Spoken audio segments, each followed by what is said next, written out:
Hello, नमस्कार। आप देख रहे हैं ऑलवेज़ न्यू मूवी अपडेट्स। देखिए, आपने कुछ बातें सुनी होगी कि बॉलीवुड स्टार्स, बॉलीवुड सुपरस्टार्स के लिए और या आप कह सकते हैं उनके ऊपर जो साउथ के हैं या फिर आप कह सकते हैं तमिल, तेलुगु, मलयालम और कर्नाटका, यहाँ पे जितने भी स्टार्स हैं, सुपरस्टार्स हैं, वो कहीं न कहीं भारी पड़ रहे हैं बॉलीवुड के स्टार्स पर। तो इस पे थोड़ी बात करेंगे कि क्या ये सच है? और अगर सच है, तो ये कैसे पॉसिबल है? अगर मैं आपसे बात करूँ तो आप अगर आज से 4 से 5 साल पहले जाएँगे, तो वहाँ पे आपको देखने को मिलेगा कि बहुत सारी मूवीज़ ऐसी नहीं थी जो कि पैन इंडिया होती थी। ज़्यादातर मूवीज़ होती थी कि बॉलीवुड की मूवी हिंदी मार्केट में चलेगी, तमिल की मूवी तमिल मार्केट में चलेगी, तेलुगु की मूवी तेलुगु मार्केट में, मलयालम की मलयालम, कर्नाटका में, कर्नाटका की मार्केट में, पंजाब, पंजाबी में। इस तरह से जो है सेक्शन बँटे हुए थे। लेकिन उसके बाद एक ऐसी मूवी आई जो कि थी बाहुबली, जिसने ये सारे बैरियर ही तोड़ दिए। बाहुबली 1 ने जो हिंदी मार्केट में 150 करोड़ प्लस का कलेक्शन किया, जिसने हिला के रख दिया बॉलीवुड को। और जैसे ही बाहुबली द कंक्लूजन रिलीज़ हुआ, तो उसने तो आप कह सकते हैं एक तरफ से बॉलीवुड का हिलाना तो आप छोड़िए, बॉलीवुड की मूवी भी बाहुबली द कंक्लूजन के आसपास नहीं थी। तो इतना बड़ा क्रेज़ हमें देखने को मिला था बाहुबली का। फिर उसके बाद जितनी भी मूवीज़ आती गई, चाहे वो रोबोट 2.0 हो, चाहे फिर वो साहो मूवी हो, सभी ने बॉक्स ऑफिस में अच्छा कलेक्शन किया, खासकर अगर हम हिंदी मार्केट की बात करें। फिर एक और बड़ी मूवी रिलीज़ हुई थी केजीएफ चैप्टर 1, जो कि हिंदी में बहुत अच्छी चली और भी अदर प्लेटफ़ॉर्म पे या फिर अदर लैंग्वेजेज़ में भी अच्छी चली, लेकिन हिंदी में उसने क्लैश होने के बावजूद, सुपरस्टार शाहरुख खान की मूवी ज़ीरो के साथ क्लैश होने के बावजूद भी उसने बहुत बड़ा कलेक्शन किया। तो अगर आप ये कुछ पिछले 4 से 5 सालों में अगर आप ये देखें, ईयर वाइज़ देखें, तो हम कहें तो गलत नहीं होगा कि साउथ के जितने भी स्टार्स हैं, साउथ की जितनी भी मूवीज़ हैं, वो कहीं न कहीं भारी पड़ रही है बॉलीवुड पे। इसके पीछे कई कारण हैं। सबसे मेन कारण जो है, वो है मेहनत। बॉलीवुड में ज़्यादातर जो ज़ोर दिया जाता है, वो दिया जाता है रीमेक मूवीज़ पे। और वहीं अगर आप साउथ की मूवीज़ में जाएँ या फिर तमिल, तेलुगु जो भी आपको कहना है, उस पे अगर आप जाएँ, तो वहाँ पे ज़्यादा ज़ोर दिया जाता है ओरिजिनल मूवीज़ पे। और ये बहुत भारी पड़ता है बॉलीवुड पे। नंबर 2 बात है कि अगर आप देखेंगे 2018 या 2019 तक मूवीज़, कौन-कौन सी ऐसी मूवीज़ हैं जो कि बड़ी हिट रही हैं। अगर आप ध्यान से देखेंगे तो आपको नज़र आएगा कि इनमें से ज़्यादातर मूवीज़ हैं जो कि साउथ की रीमेक है, जो कि हिंदी मार्केट में फ़ेमस हुई है। और अगर आप ध्यान देंगे कि कौन-सी साउथ की ऐसी मूवीज़ है जो कि हिट रही हैं, तो आप साफ-साफ पता चला देंगे कि साउथ से जितनी भी मूवीज़ आई हैं वो उनकी ओरिजिनल स्टोरी है। उन्होंने खुद लिखी है, खुद मेहनत की है और फिर पैन इंडिया में उसको दिखाया है और फिर हिट हुई है। नंबर 2 बात है कि स्टोरीज़।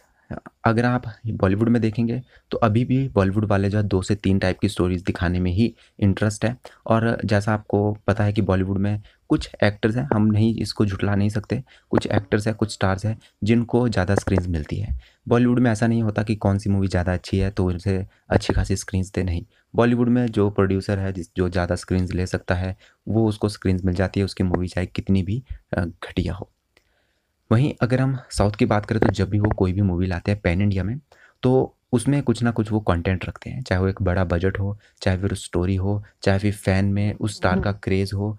और अगर हम साहो मूवी को भी देखें तो वो भी एक बहुत बड़े मूवी की तरह रिप्रेज़ेंट की गई थी, बड़े बजट की तरह रिप्रेज़ेंट की गई थी। हालाँकि आपको पता है कि हिंदी में ज़बरदस्त हिट रही थी, तेलुगु में भी अच्छी खासी रही थी, लेकिन और अदर लैंग्वेजेज़ में वो हिट नहीं हो पाई थी। लेकिन फिर भी उसका जो आप ओवरऑल रिज़ल्ट देखेंगे, फाइनल रिज़ल्ट, तो वो बहुत अच्छा था। उसी तरह से अगर हम बात करें रोबोट 2.0 की, वहाँ से इन्होंने बॉलीवुड स्टार लिए और अक्षय कुमार लिए और हिंदी मार्केट में सुपर डुपर हिट रही। तो इस तरह से अगर आप देखेंगे कॉम्बिनेशन किस तरह से साउथ की मूवीज़ का रहता है, जहाँ पे वो शर्म नहीं करते कि किस एक्टर को लेना है अपनी फ़िल्म, अपनी इंडस्ट्री में किसको नहीं लेना है। बॉलीवुड में अगर आप देखेंगे तो कोई भी एक्टर नहीं तैयार होगा कि वो कोई बड़े साउथ के सुपरस्टार के साथ काम करे। अगर आप देखें तो बॉलीवुड का सुपरस्टार कोई साउथ के सुपरस्टार के साथ काम कर रहा हो, हिंदी में बहुत मुश्किल होता है। बल्कि अगर आप देखेंगे तो साउथ में वो बुलाते हैं बॉलीवुड से बड़े-बड़े सुपरस्टार्स को काम करने के लिए और वहाँ पे वो काम कर लेते हैं। तो ये मुझे लगता है बॉलीवुड में भी ऐसा होना चाहिए कि 2 बड़े-बड़े स्टार को एक साथ काम करना चाहिए। उनको अपनी मेहनत पे ध्यान देना चाहिए, ना कि एक-दूसरे के स्टार पावर से क्लैश करना चाहिए कि मेरी अगर परफ़ॉर्मेंस ज़्यादा अच्छी नहीं हुई तो क्या होगा? उसकी ज़्यादा अच्छी होगी तो क्या होगा? तो ये सब मुझे लगता है अब छोड़ना चाहिए और उन्हें भी थोड़ी मेहनत करनी चाहिए और 2 या 3 बड़े सुपरस्टार्स हैं उनको एक साथ आना चाहिए, एक मूवी में आना चाहिए। अब आप लोगों में से काफ़ी लोग सोच रहे होंगे चलिए ये तो बड़ी हिट रह गई, जितनी भी मूवीज़ पैन इंडिया करके आई, हिट हो गई, कोई बात नहीं। अब क्या?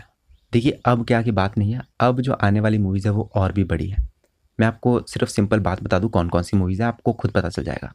केजीएफ चैप्टर 2, कौन है इंडिया में जो केजीएफ चैप्टर 2 नहीं देखना चाहता? एक-एक बच्चा-बच्चा उसे देखना चाहता है। बहुत बड़े-बड़े रिकॉर्ड वो बनाने वाली है। ये हो गई। फिर दूसरी कौन-सी बड़ी मूवी है? आरआरआर, एसएस राजामौली की मूवी है। 2 से 3 सुपरस्टार साउथ के हैं, बॉलीवुड के भी हैं, अजय देवगन भी है, आलिया भट्ट भी है। ये भी मूवी है, ये तो मूवी मुझे लगता है बाहुबली से भी ऊपर जाने वाली है, तो उतना इसका क्रेज़ है। फिर पुष्पा, जी हाँ दोस्तों, अगर हम बात करें तो ये मूवी होने वाली है स्टाइलिश स्टार अल्लू अर्जुन की, और उनकी एक और मूवी होने वाली है जो कि अनाउंस हुई है हाल ही में, लेकिन अभी उसका टाइटल क्या होगा वो फाइनलाइज़ नहीं हुआ है। फिर एक और मूवी है राधे श्याम करके, जो कि खुद पैन इंडिया स्टार प्रभास की है। तो ये अगर आप सारी की सारी मूवीज़ देखें तो इनके आस-पास भी आपको लगता है कि कोई बॉलीवुड की ऐसी मूवीज़ हैं जो इन मूवीज़ को टक्कर दे पाएगी? आपको सिंपल आंसर है नहीं। कोई भी ऐसी बॉलीवुड मूवी नहीं है और नहीं बन रही है कि जो इन सभी मूवीज़ को टक्कर दे सके। हाँ, हालाँकि ब्रह्मास्त्र है, इस तरह से और भी मूवीज़ है, लेकिन वो इतने बड़े ग्रैंड लेवल में नहीं है, जितनी ये सब मूवीज़ हैं। इनका बजट ही 300 करोड़, साढ़े 300 करोड़ के आस-पास है इन सभी मूवीज़ का, तो ये बहुत बड़ी मूवीज़ हैं। तो सिंपल सी बात ये है कि अगर मैं कहूँ कि जो साउथ के एक्टर्स हैं वो भारी पड़ रहे हैं बॉलीवुड पे, ये बिल्कुल सही है। लेकिन हाँ, क्या बॉलीवुड से मूवीज़ छीनना शुरू हो चुकी है? नहीं, अभी वो टाइम नहीं आया है। अभी वो टाइम आना बाकी है। लेकिन हाँ, अगर बॉलीवुड मेहनत नहीं करेगा तो ऑब्वियस सी बात है, जितनी भी ऑडियंस है हिंदी मार्केट की, उन्हें ईज़िली जो है साउथ की मूवीज़ देखने को मिलेगी और वो वहाँ पे शिफ्ट करेगी। तो उसमें कोई दो राय नहीं है और ये होना भी चाहिए। क्योंकि अगर हम बॉलीवुड की ये गंदी मूवीज़ देखते रहें, तो बॉलीवुड का स्तर ही नीचे जाएगा और तुम्बाड़ जैसी बॉलीवुड की अच्छी मूवीज़, अंधाधुन जैसी अच्छी मूवीज़ को जो है ज़्यादा रिप्रेजेंटेशन नहीं मिलेगी, तो फिर यही होने वाला है। तो इससे अच्छा ये है कि आप बॉलीवुड की अच्छी-अच्छी मूवीज़ की पहचान करें, साउथ की अच्छी-अच्छी मूवीज़ की पहचान करें और उन्हें देखें।